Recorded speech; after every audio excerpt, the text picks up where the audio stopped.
¿Cuántos están contentos? Amén, gloria a Dios. Mira qué lindo y qué bueno. Cada uno de ustedes es especial, siéntanse bienvenidos. Templo Emanuel es una iglesia de amor, amén. Es una iglesia de amor y cada uno de ustedes es especial. Cada uno de ustedes es especial. Y confiamos en el Señor de que cada día de sus vidas manifiesten esa gracia y ese amor de Dios, porque este mundo necesita mucha gracia y amor de Dios, mis hermanos. Lo necesita. Las noticias cada día, y nunca han sido buenas, porque si los noticieros dieran solo buenas noticias, pues no vendieran, ¿verdad? Ni nadie los viera.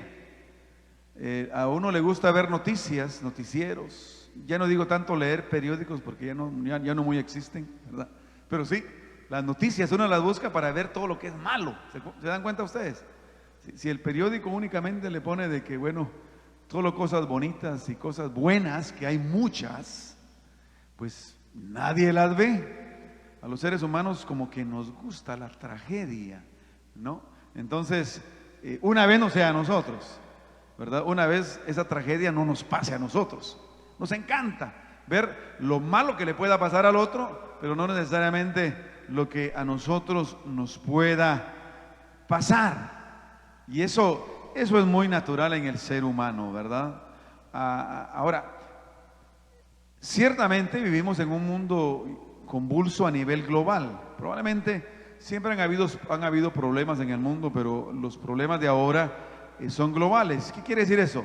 Que los mismos problemas que tú y yo hoy estamos padeciendo, pues están padeciendo al otro lado del mundo, ¿no? La misma cosa. Lo mismo que nos preocupamos por lo que está pasando en la guerra en Ucrania, acá se están preocupando por lo que está pasando en la guerra en Ucrania, en Argentina, o en Taiwán, o yo no sé dónde, o lo que está pasando en Medio Oriente, o lo que está pasando acá, ¿verdad? Ahora uno se preocupa por lo que pasa en la bolsa de valores en Wall Street. Imagínese usted, ¿por qué se preocupa uno por eso, verdad?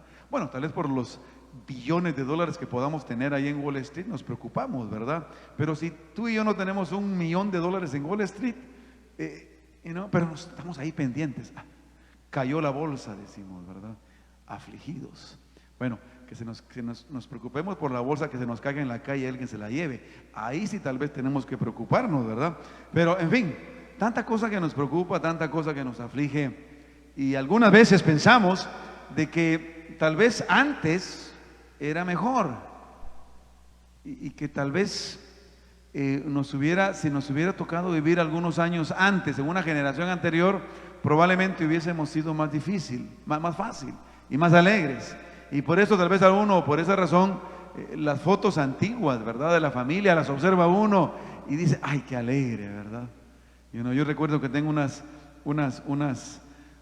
fotos ahí cuando era niño, ¿verdad? Y digo, wow, qué bonito, pero después me pongo a pensar que tal vez no era tan bonito, ¿verdad? Entonces me calmo un poco, como la rana René en aquellos memes, ¿verdad? A veces pienso que mi niñez yo era más alegre, pero luego me recuerdo que ni bicicleta tenía y se me va. Ahora me calmo. A veces pensamos eso. A veces pensamos que estamos viviendo en una época equivocada. Ahora déjame decirte una cosa. Si el Señor permitió que nacieras en el año y en el día que naciste, no se equivocó. Solo una persona cree que no se equivocó Dios. Todos los demás creen que se equivocó Dios. No se equivocó. Cuando tú naciste, el día que tú naciste, en el hogar que tú naciste, en la nación que tú naciste y te formaste, era Dios que lo tenía en control. ¿Cuántos pueden decir amén a eso? Amén. Y el hecho de que tú hoy estés acá también es parte de esa voluntad perfecta de Dios. Dios te creó y te ha mantenido vivo y viva para vivir lo que tú hoy estás viviendo. Mira, eso es grande. Y ciertamente cuando lo pensamos de esa manera, una nueva dimensión de conciencia viene a nosotros. Déjame decirte que no hay tiempo perfecto. En todas las etapas de la humanidad, si le preguntaras a tus padres cómo fue la época de ellos en sus vidas, te dirían los problemas que ellos tuvieron que enfrentar. De mis dos padres, mi mamá ya murió, mi suegra y mi suegro también ya pasaron a la presencia del Señor, solo me queda mi papá, que es un hombre de 90 años, ¿verdad? Y ahí me gusta platicar con él, por lo menos una semana agarro el teléfono y platicamos en lo que todavía él puede platicar. Ya no es mucho, ya no le queda mucha fuerza para platicar tanto, pero por lo menos nos saludamos. Pero cuando él podía más, platicábamos larga y tendidamente, ¿verdad? Una de las cosas que a mí me gusta en la vida, yo no sé a ustedes, pero a mí me gusta platicar. A mí me gusta platicar, y yo puedo platicar por las próximas 3 horas si ustedes quieren. Es más, si ustedes quieren y se animan, me quedo predicando aquí hasta las 4 de la tarde. Amén, amén. Muchas gracias, mi hermano. Que Dios me lo bendiga. Pero no se preocupe, ni yo quiero quedarme hasta las 4 de la tarde predicando acá. Pero lo cierto es que me encanta platicar, y hablar. Y hablo con él y él me cuenta su vida. Y mi papá, pues en la ciudad en que vivimos, él ha vivido ahí casi toda su vida, ¿verdad? Y me cuenta cómo en lo que ahora son autopistas en la ciudad, él solía jugar canicas, cincos, yo no sé cómo le llamarán, marbles aquí en Estados Unidos, ¿no? En medio de la calle, imagínese usted. Y cada vez que miraban un carro venir por allá, decía, viene el carro, entonces se quitaban y pasaba el carro. Si ahora algún niño, porque él era niño cuando hacía eso, se le ocurre hacer eso, pues lo dejan de calcomanía ahí porque ya no caben los carros. Y algunas veces uno piensa que eso era mejor, pero probablemente él no piensa eso. Cuando uno se da cuenta que en la vida cada momento tiene su etapa, ¿no? Cada bonito tiene su feo y cada feo tiene su bonito, ¿no? Logra uno entender de que uno está en el lugar que está, en la condición que está, en la posición que está, en la circunstancia que se encuentra, con la gente con la cual convive, porque Dios así lo ha querido. Dios así lo ha planeado, porque Él tiene un propósito para ti. Y lo está cumpliendo, Por eso, dale gracias por quien hoy tienes a la par. ¿Qué les parece si le da gracias a Dios por la que tiene a la par? A la persona que tiene a la par. Qué bueno que estás aquí, dígale así. Qué bueno que estás aquí. Amén. Qué bueno que estás aquí. Qué alegre que en los designios divinos el Señor había determinado que hoy me sentara a la par tuya. Mira qué cosa más linda. Mira qué cosa más preciosa. Dios es bueno. Dios sabe lo que está haciendo en medio de cualquier circunstancia. Nuestro mundo tiene muchos problemas, los mismos que tenía un profeta de los grandes, probablemente el más grande. No, creo que es el más grande, porque fue uno de los dos que se apareció con Jesús. ¿Se recuerdan ustedes en el monte de la transfiguración? Dice la palabra que Jesús se transfiguró frente a sus discípulos, y a un lado tenía a Moisés y al otro lado tenía a Elías. Moisés representando la ley, Elías los profetas. Y hoy quiero que veamos un poquito de Elías. Primera de Reyes, capítulo 17. Vemos ahí la historia y el inicio del ministerio de un hombre que ciertamente marcó la historia en la palabra del Señor, y marcó la historia de cada uno de nosotros. Un hombre que se atrevió a vivir su época, se atrevió a vivir sus circunstancias, y por eso hoy hemos titulado este mensaje El tiempo justo. Déjame decirte, tú estás viviendo tu tiempo justo. Es hoy que te tocaba vivir a ti. Es hoy que te tocaba a ti hacer lo que haces. Es hoy que a ti te ha tocado estar con quien estás. La pastora no lo sabía, al problema que se estaba metiendo hace 27 años. Ella feliz. Todavía recuerdo, nos casamos un sábado, ¿no? El 20 de mayo de 1995 cayó un sábado, y curiosamente estaba como este tiempo, ¿no? Lloviendo todos los días. Lloviendo. Y ella también viendo, ¿no? Y yo también viendo. Entonces llovía. Y el viernes seguía lloviendo, y recuerdo que ya estaba allí con todas las cosas, preparándolas. Yo el viernes estaba quitándome el pelo, ¿verdad? Y el sábado en la mañana fue tremendo, ¿verdad? Nos casamos. La pastora no sabía lo que se estaba metiendo, pero ahora lo sabe. ¿Y saben qué? Sigue feliz. Yo no sé cómo le hace, pero sigue feliz. Y gloria a Dios por eso. Mira qué cosa más buena. Mira, Dios sabe lo que hace. Y Elías también le tocó vivir un tiempo especial.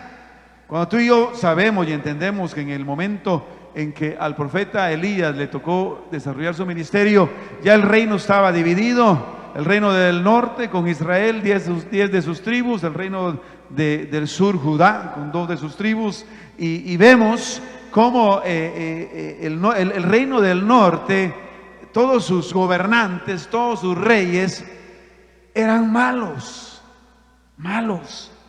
Mira, solo en el capítulo 6 de Primera de Reyes está Baasa, está Ela, está Omri, y reyes malísimos que llevaron a Israel a hundirse más en su pecado, a hundirse más en su tragedia nacional. Y ahora, en el caso de Elías, le tocó desarrollar su ministerio bajo el rey Acab, probablemente él y su esposa de los peores. Su esposa Jezabel, la conocemos, ¿no? De los peores. Allí le tocó vivir y ministrar al profeta Elías. Pero él entendió que era voluntad de Dios que él lo hiciera en ese momento. Mira, Dios quiere usarte hoy. Dios quiere usarte. Yo que estoy hablando con creyentes, estoy hablando con cristianos que profesamos esa fe en Jesucristo y en ese Dios todopoderoso, y al momento de profesar nuestra fe en Cristo, profesamos que somos fieles y nuestra vida le pertenece a Él. ¿A cuánto le pertenece? ¿A cuántos de ustedes su vida le pertenece a Cristo? Amén, amén. Entonces, si le perteneces a Él, tú vas a hacer lo que el dueño de tu vida quiere hacer contigo. Y en el caso de Elías, exactamente lo mismo. Este es tu tiempo. Dice la palabra del Señor aquí en el capítulo 17, verso 1, dice: entonces Elías Tisbita, que era uno de los moradores de Galaad, dijo a Acab, ¿recuerdan el rey? Vive Jehová Dios de Israel, en cuya presencia estoy. Wow, en presencia de Dios. Mira, ni siquiera reconoció la presencia del rey. Dice: en quien delante de la presencia estoy. Él vivía todos los días y todas las horas delante de la presencia del Señor. ¿Haces tú lo mismo? Dígame amén, por lo menos un ratito así. Sentir que cada uno de ustedes no solo vive en la presencia de Dios aquí una vez a la semana, sino que todos los días de su vida. Mira, Elías vivía delante de la presencia del Señor todos los días de su vida, cada momento, cada instante.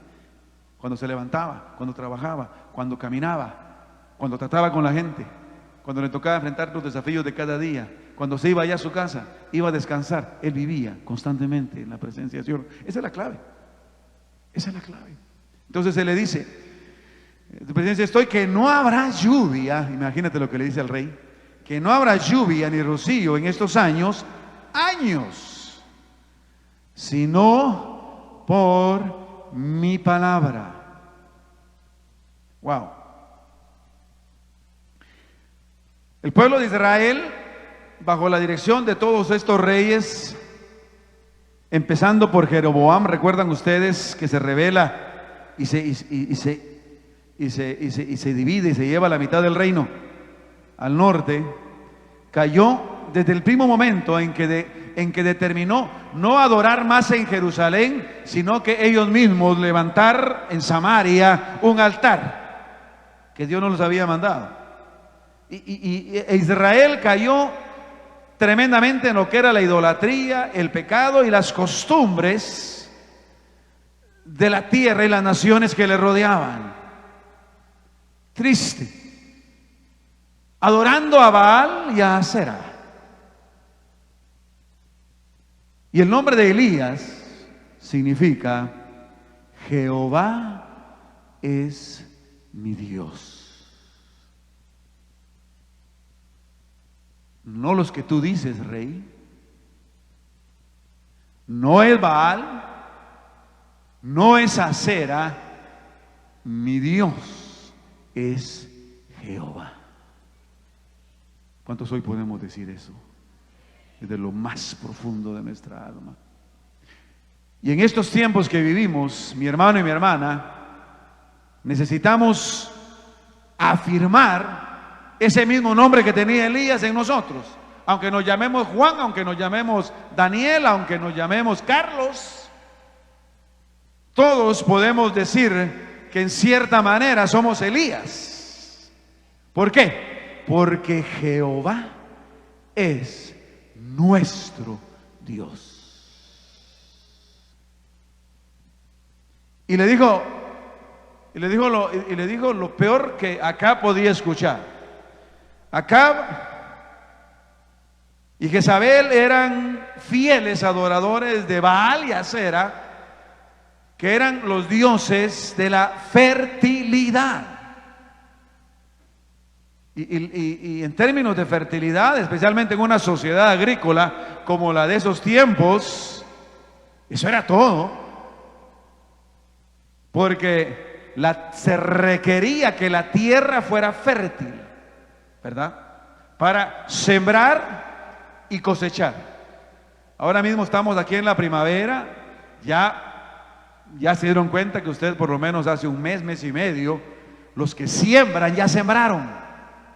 Y arreglaron la tierra en marzo, la arreglaron, la prepararon en abril, en un momento determinado, pusieron la semilla en la tierra, esperando las lluvias de abril y de mayo. Y déjenme decirles que se han caído, Están felices los agricultores. Les ha caído bastante agua. Y ellos sueñan, ¿verdad?, con esa cosecha en el mes de junio, julio, cuando eso que sembraron en abril se esté dando y vean esos campos verdes. Viene Elías y le dice a Acab: todo eso que tú quieres, olvídate, no va a pasar. No va a pasar por lo que tú has hecho. Porque tú has buscado a un Dios que no es Jehová. Tú estás dirigiendo al pueblo de Israel a un altar que no es el altar de Dios. Por lo tanto, el Señor te dice hoy que no habrá lluvia. Y si ustedes saben, especialmente en aquellos tiempos, que todo dependía de la lluvia. Si no llovía, no pasaba nada. No pasaba nada. Y viene Elías y le dice al rey que por estar viendo y poniendo sus ojos en alguien diferente al Dios verdadero, su reino padecerá una sequía, dice, que durará años.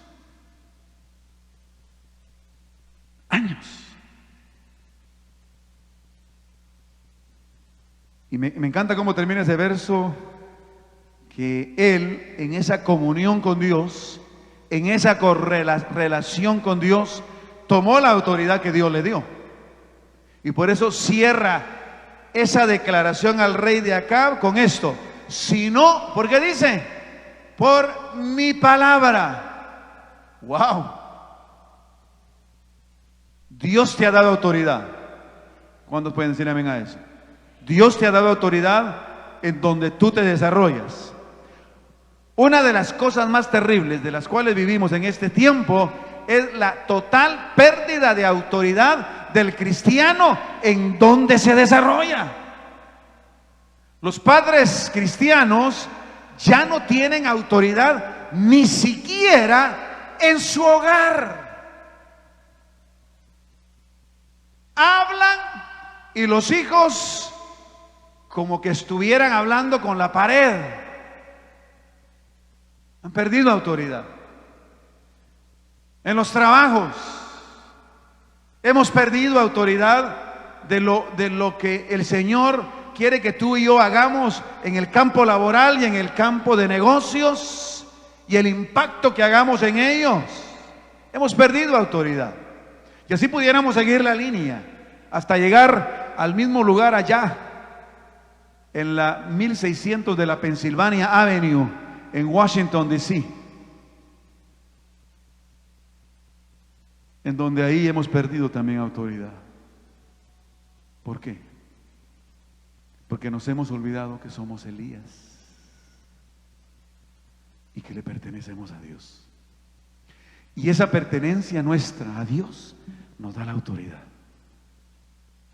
que necesitamos. Di en lo más profundo en tu corazón: en Cristo tengo autoridad. Amén. Ahora, esa autoridad Dios te la da porque tú estás cerca de Él. Tienes que estar cerca de Él. Elías estaba cerca de Dios. Por eso él dice aquí al principio de Dios de Israel, en cuya presencia estoy. No importa que seas tu rey, hay un rey que es más grande que eres. Hay un rey más grande que tú, y ese rey es Jehová. Ese rey es el Rey de Reyes y el Señor de Señores. Es Cristo. Cristo es más grande que todo hombre, que toda mujer en nuestra vida. Yo a mi esposa le digo con todo amor, y la amo. Son 27 años, no es así nomás. Pero yo le digo desde el principio: mira, yo te amo con toda mi alma y tu corazón. Es más, daría mi vida por ti. Pero déjame decirte algo. El centro de mi corazón lo ocupa Cristo. Perdona que tú no estás allí en el centro. En el centro está Cristo. ¿Cuántos pueden decir eso? Dios quiere habitar en el centro y en el trono de tu vida, como Elías. Mira lo que dice la palabra aquí en 2 Timoteo capítulo 1 verso 8. Dice: por tanto, no te avergüences de dar testimonio de nuestro Señor ni de mí, preso suyo, sino participa de las aflicciones por el evangelio según el poder de Dios, quien nos salvó y amó con llamamiento santo. Dice, mira, cosa más linda: no conforme a nuestras obras, sino según, ponga atención a esto, el propósito suyo y la gracia que nos fue dada en Cristo Jesús antes de los tiempos de los siglos. No eres producto del destino, no eres producto de la casualidad, no eres producto de un accidente. Tú naces en la mente y en el corazón de Dios desde antes de los tiempos de los siglos. ¿Cuántos pueden decir amén a eso? Pero que ahora ha sido manifestada por la aparición de nuestro Salvador Jesucristo, el cual quitó la muerte y sacó a luz la vida y la inmortalidad por el evangelio, del cual yo fui constituido predicador, apóstol y maestro de los gentiles. Este es tu tiempo, pero tienes que definitivamente ser como Elías y pertenecerle a Dios. Jehová es mi Dios, el Señor es mi Dios, y solo a Él le soy fiel. Entonces se presenta con el rey Acab y le dice: Acab, cualquier plan que tengas, olvídate, porque no va a pasar. ¿Cómo es aquel dicho que dice? Ni te arregles ni te vistas, porque no vas. No va a haber cosecha, porque no va a haber lluvia por años. Pero dice la palabra del Señor, sigue diciendo aquí en el versículo 2, y dice: y vino la palabra de Jehová diciendo ahora a Elías: apártate de aquí y vuélvete al oriente y escóndete en el arroyo de Kerit, que está frente al Jordán. Beberás del arroyo, y yo he mandado a los cuervos que te den allí de comer. Y él fue e hizo conforme a la palabra de Jehová, pues se fue y vivió junto al arroyo de Kerit, que está frente al Jordán. Dice la palabra en el versículo 6, escucha bien esto, mira qué lindo. Y los cuervos le traían pan y carne por la mañana y pan y carne por la tarde. Y dice cómo al final, y bebía del arroyo. Elías cumplió el propósito de Dios frente al rey, y Dios conocía y sabía que esa noticia al rey Acab no le caería bien. Y lo que en ese ratico lo que más quería hacer con Elías seguramente era matarlo. Por lo tanto, el Señor crea un plan para Elías. Y le dice, vete a donde yo te digo y ahí quédate hasta que yo te diga. Y así lo hizo. Miren, y este lugar del arroyo Querit es tan insignificante que a pesar de todas las investigaciones, excursiones de los arqueólogos, de los científicos, no logran detectar con precisión dónde estaba ese arroyo. ¿Y saben por qué no lo han logrado encontrar? Porque ese arroyo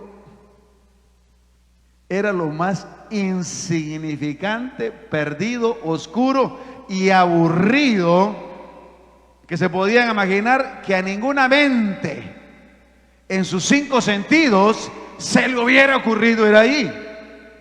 A nadie. Solo a Dios. Solo a Él. Y Elías, como vivía en la presencia del Señor, fue a ese lugar olvidado por todos. Tan olvidado que hasta la fecha no lo logran encontrar.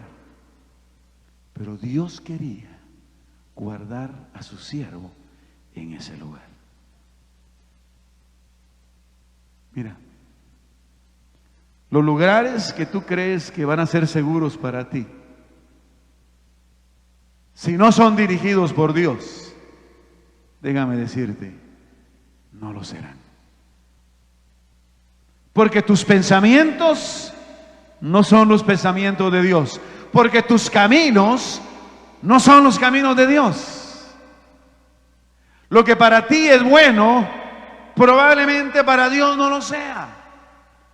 Pero la tragedia del ser humano es insistir en aquellos lugares, situaciones, proposiciones que nosotros queremos sin consultarle a Dios. Sin consultarle a Él. Pero Elías no, porque el Dios de Elías era Jehová. Dice la palabra que cuando Dios le dio esa instrucción, Elías se fue. Y mire lo que le dijo: y los cuervos te alimentarán. Yo no sé usted, pero ¿han visto ustedes los cuervos? Yo los he visto. Y ahí por la casa algunas veces hay algunos. Déjeme decirle una cosa. Hay pajaritos que uno puede tener en la casa. Hay canarios. ¿A cuántos les gustan los canarios? ¿Verdad que son lindos? Cómo cantan, ¿verdad? Hay otros todavía preciosos que se llaman periquitos de amor. ¿Los ha visto? Los enamorados. ¿Cuántos enamorados hay acá? Bueno, si no le ha regalado un periquito de amor a su pareja, pues dele uno, ¿verdad? Que son lindos. Pero imagínese usted que de repente alguien le viniera como una manifestación de su amor y le regalara un cuervo. Oiga, esos cuervos son feos. Son grandes. Hay unos que son así como de este tamaño, miren. ¿Y los ha escuchado ustedes cantar con su melodiosa voz? Esos cantan horrible. Y los cuervos son lo que se conoce como animales de carroña. Es decir, probablemente el pico del cuervo sea una de las cosas más sucias que pueden haber, porque come la comida, come los animalitos muertos que hay por ahí en el camino, ¿no? Lo pica. Te alimentarán los cuervos. ¿Quién quiere ser alimentado por un cuervo? Nadie me diga que sí, por favor. Porque...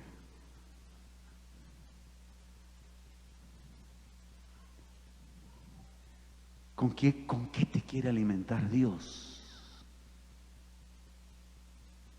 Y tal vez tú hoy estás diciendo, no, Dios, cuervos no. Todavía un pavo real, bueno, todavía un pavo, ¿verdad? Un pavo, por lo menos, hasta me lo como. El que llegue por ahí, si no anda con cuidado, me lo agarro y me lo como. Pero un cuervo, no, Señor. ¿A dónde te está llevando el Señor? ¿A qué arroyo insignificante para ti te está llevando el Señor? Mira, dile al Señor, Señor, ayúdame a obedecerte. Señor, ayúdame a quitar de mi corazón y de mi alma ese espíritu de duda. Señor, ayúdame a quitar de mi corazón y de mi alma ese espíritu en donde no creo que lo que tú me das sea lo mejor para mí.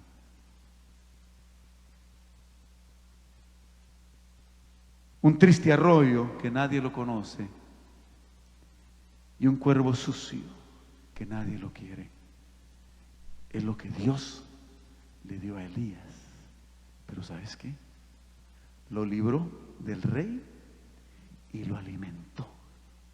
Cuando nadie tenía agua, cuando tal vez nadie tenía que comer, él sí lo hizo. Dios no se olvida de ti.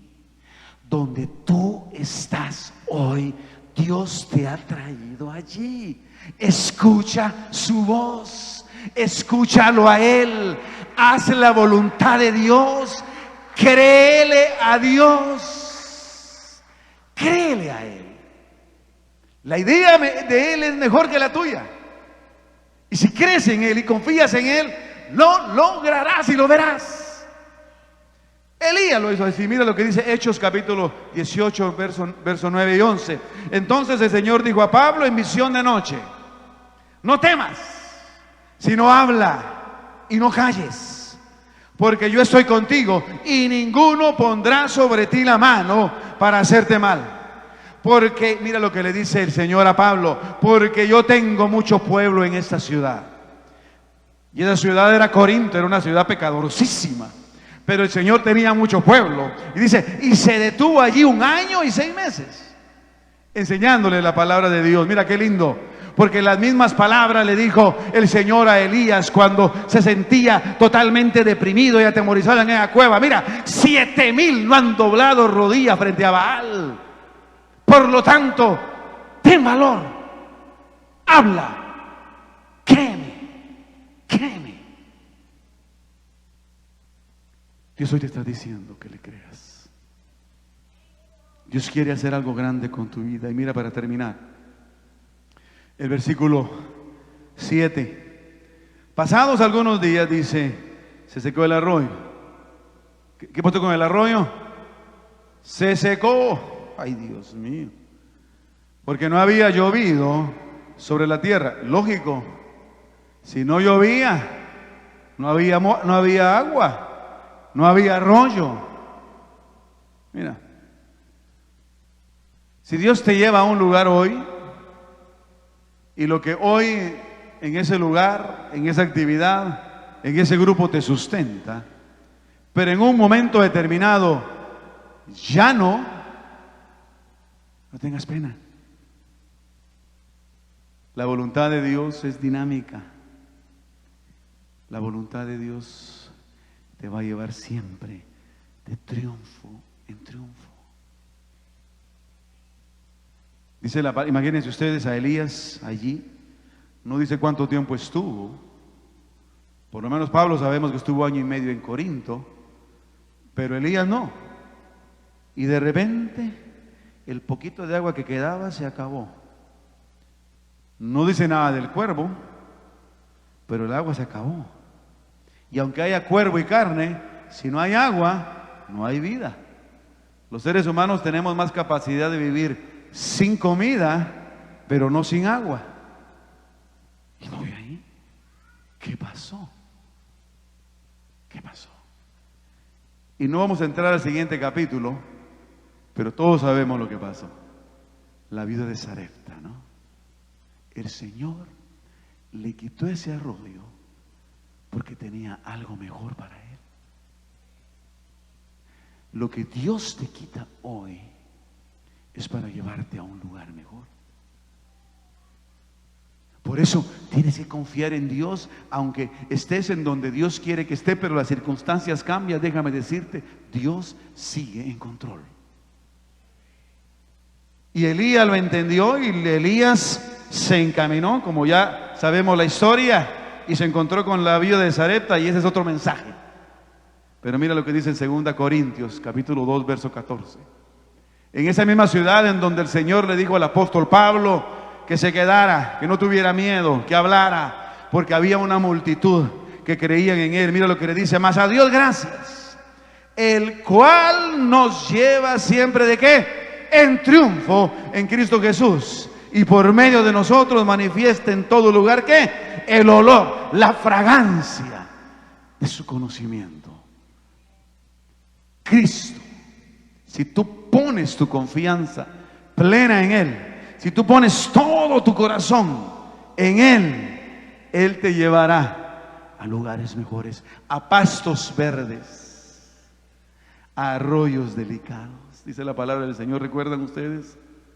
Que Él nos pastorea junto a aguas de reposo, que dice, nos pastoreará. ¡Wow! ¿Qué te parece? Si hoy determinamos con todo nuestro corazón y mente vivir para el Señor, vivir para Él, ser como Elías, en donde Jehová es tu Dios.